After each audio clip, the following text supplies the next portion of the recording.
Secret Wars के पिछले episode में हमने देखा कि कैसे रीड रिचर्ड्स अपनी फैमिली और कुछ एवेंजर्स को लेकर अपनी लाइफ क्राफ्ट की मदद से अपने यूनिवर्स से किसी और सेफ जगह जा रहा था, मगर उसी समय उसका लाइफ क्राफ्ट इनकर्जन की रेडिएशन के चपेट में आ जाता है, जिसकी वजह से उसके लाइफ क्राफ्ट का एक हिस्सा डिस्ट्रॉय हो जाता है और उसके अंदर मौजूद रीड रिचर्ड्स की फैमिली उसी के आंखों के सामने खत्म हो जाती है। अब आगे हमारी कहानी की शुरुआत होती है एक अनजान जगह से, जहाँ पे कुछ रिक्रूट्स अपनी ट्रेनिंग के लास्ट स्टेज पे थे, जिसके अंदर उन्हें एक हैमर को उठाना था, मगर ये काम उतना आसान नहीं था, क्योंकि जिस हैमर को उन्हें उठाना था वो हैमर कोई आम हैमर नहीं बल्कि म्योनिर था, और म्योनिर को सिर्फ वही उठा सकता है जो कि उसके वर्दी हो। और काफी लोगों के अनसक्सेसफुल होने के बाद वहाँ पे एक रिक्रूट आता है जिसके हैमर को छूते ही उसके शरीर में बिजली आ जाती है और वो बड़ी ही आसानी से म्योनिर को उठा लेता है। और उसके बाद उसके पास खड़ा एक थॉर उससे आगे कहता है कि ये तुम्हारा एक नया जन्म है और अब तुम्हारी लाइफ तुम्हारी नहीं बल्कि तुम्हारे किंगडम की है और तुम्हें मरते दम तक अपने इस किंगडम को प्रोटेक्ट करना है, जिस तरह अभी तक बाकी के थॉर्स ने किया है। उसके बाद वहाँ मौजूद बहुत सारे थॉर एक साथ जोर से चिल्लाते हैं जस्टिस। वहीं एक दूसरी बंजर जगह जिसका नाम होता है किंगडम ऑफ यूडोपोलिस, वहाँ पे एक हाईटेक शिप आके रुकती है और उस शिप से बाहर निकलता है एलेक्स पावर्स। असल में एलेक्स पावर्स मार्वल के ग्रुप पावर पैक का मेंबर है, जो कि अपने दोस्त के साथ यहाँ पे आया है, क्योंकि इस जगह के लोगों ने उसे इन्फॉर्मेशन दी थी कि काफी दिनों से यहाँ पे अजीब चीजें हो रही हैं और उन लोगों को वहाँ पे कुछ मिला है, और वो चीज वहाँ मौजूद एक लेक के दूसरे तरफ है। दूसरे तरफ यानी दूसरे साइड नहीं बल्कि उस लेक की गहराइयों में। और एलेक्स ये डिसाइड करता है कि वो इस लेक में जाएगा और उस चीज को ढूंढेगा। तभी वहाँ के लोगों से एक तरीके की वार्निंग देते हैं कि इस लेक में जो ग्रेविटेशनल फोर्स है वो अलग तरीके से काम करती है और इस चीज का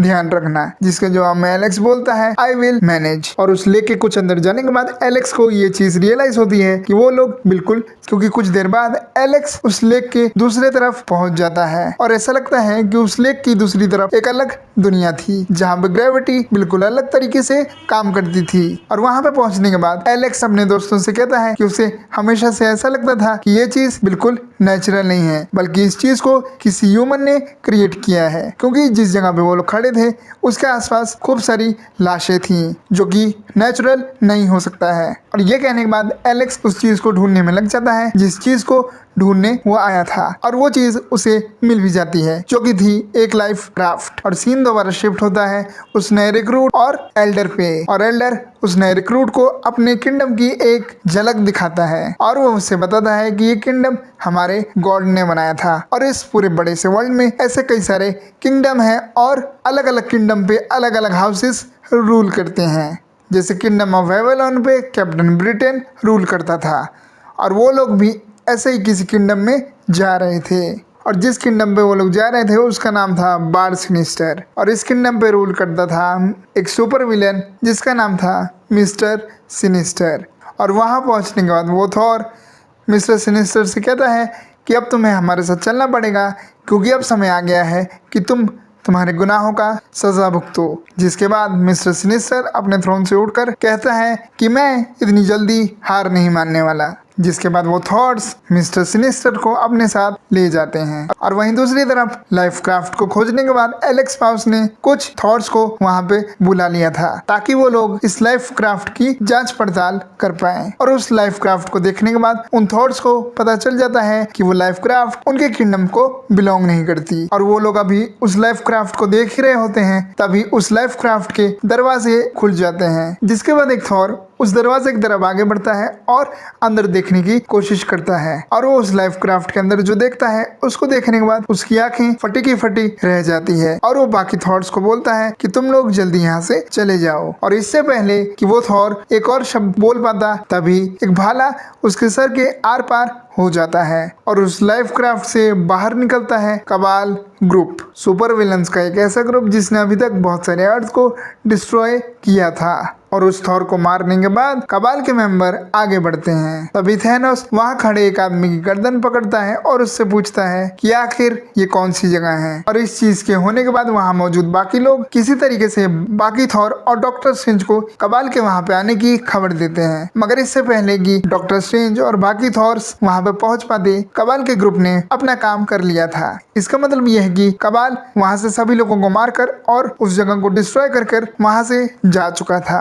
और उस जगह की हालत देखने के बाद डॉक्टर स्ट्रेंज बाकी थॉट्स को बोलता है कि वो लोग जल्दी से कबाल के ग्रुप को ढूंढें। और डॉक्टर स्ट्रेंज की बात सुनने के बाद सभी थॉर कबाल के ग्रुप को ढूंढने निकल जाते हैं। और डॉक्टर स्ट्रेंज उस लाइफ क्राफ्ट की तरफ देखने लगता है। तभी उसे वहाँ पे कोई मूवमेंट नोटिस होती है, जिसके बाद वो कहता है I know you are there. तभी उसके सामने आ जाता है माइल्स मोरालिस। और माइल्स मोरालिस डॉक्टर स्ट्रेंज से डरते हुए कहता है कि वो यहाँ पे किसी से लड़ने नहीं आया है, तो उस पर अटैक ना किया जाए। और डॉक्टर स्ट्रेंज उससे कहता है कि उसे डरने की कोई जरूरत नहीं है। और डॉक्टर स्ट्रेंज कहता है कि मैं तो बस इतना पूछना चाहता हूँ कि आखिर तुम यहाँ आए कैसे। जिसके जवाब में माइल्स कहता है वैसे तो उसे कुछ अच्छे से याद नहीं है, बट जो आखिरी चीज उसे याद है वो ये है कि दो अर्थ आपस में टकरा रहे थे। और ये बात सुनने के बाद डॉक्टर स्ट्रेंज एकदम शॉक हो जाता है और वो माइल्स से पूछता है कि आखिर तुम्हें इतनी पुरानी बात याद कैसे है। इससे पहले कि माइल्स इसके जवाब में कुछ कह पाता, डॉक्टर स्ट्रेंज उसे ले जाता है हिडन आइल ऑफ आगामोटो में, जिस जगह को डॉक्टर स्ट्रेंज ने खुद ही बनाया था ताकि वो किसी इमरजेंसी में सेफ रह सके। और इस जगह के बारे में ज्यादा लोगों को पता नहीं था। और उस जगह पे पहुंचने के बाद डॉक्टर स्ट्रेंज माइल्स से कहता है I also have some secrets. जिसके बाद वो माइल्स को दिखाता है वहाँ मौजूद एक और लाइफ क्राफ्ट। और उस लाइफ क्राफ्ट से बाहर निकलते हैं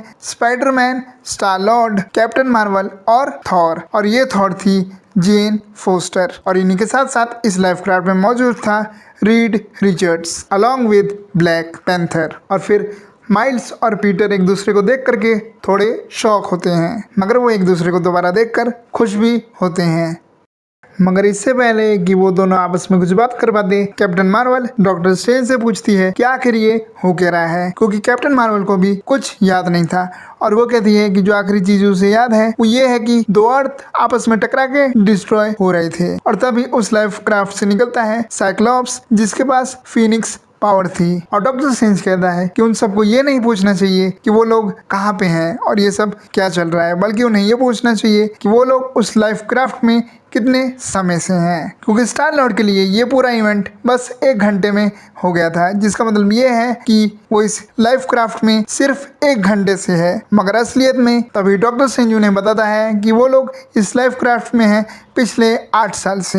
यानी कि जो इंकर्जन हमने पिछले एपिसोड में देखा था उसे बीते हुए पूरे 8 साल हो चुके थे। और इन 8 सालों में काफी कुछ चेंज हो चुका था और पूरी दुनिया खत्म हो चुकी थी। और इसके बाद डॉक्टर स्ट्रेंज कहता है कि सभी अर्थ के तबाह होने के बाद उनके गॉड ने इस नई दुनिया को बनाया, जो कि सारे अर्थ के रिमेन से बनी हुई थी। और डॉक्टर स्ट्रेंज ये भी कहता है कि जितने भी लोग यहाँ पे रहते हैं उन्हें इस दुनिया के बनने से पहले जो भी कुछ हुआ, जितना भी डिस्ट्रक्शन हुआ, उसके बारे में कुछ नहीं पता है, सिवाय उन लोगों के जो कि इस समय इस रूम में मौजूद हैं। और उनके अलावा बाकी लोगों की मेमोरी एक तरीके से लॉस हो चुकी है। और तभी रीड रिचर्ड डॉक्टर स्ट्रेंज से पूछता है कि तुम जिस गॉड की बात कर रहे हो, जिसने इस अर्थ को भी बनाया है, वो आखिर में है कौन। पहले तो डॉक्टर स्ट्रेंज रीड रिचर्ड्स के इस क्वेश्चन को इग्नोर कर देता है, मगर फिर रीड दोबारा सेम क्वेश्चन पूछता है कि आखिर वो गॉड कौन है जिसने इस दुनिया को बनाया। फिर डॉक्टर स्ट्रेंज कहता है कि जिसने इस दुनिया को बनाया है वो है विक्टर वॉन डूम, जिसका एक और नाम है डॉक्टर डूम। तो अभी इस कहानी को यहीं पे स्टॉप करते हैं और